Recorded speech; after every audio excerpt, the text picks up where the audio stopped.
Uruguayo se había potenciado enormemente en la época de Francia cuando él confisca las estancias, sobre todo, de sus enemigos políticos,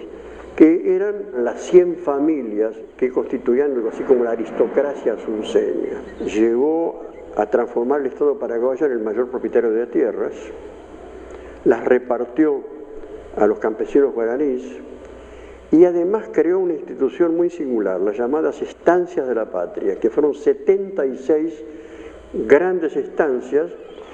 donde se trabajaba para producir alimentos y también para fabricar las herramientas básicas para la agricultura de aquella época.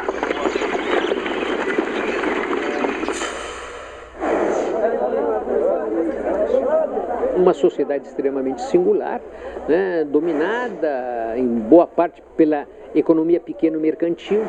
né, pela pequena produção artesanal, né, pelo pequeno comércio, né, que transforma o Paraguai indiscutivelmente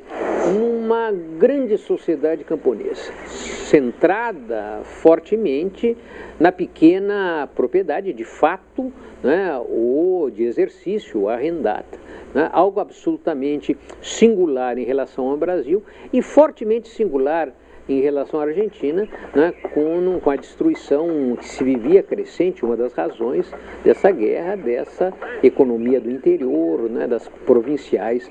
argentinas.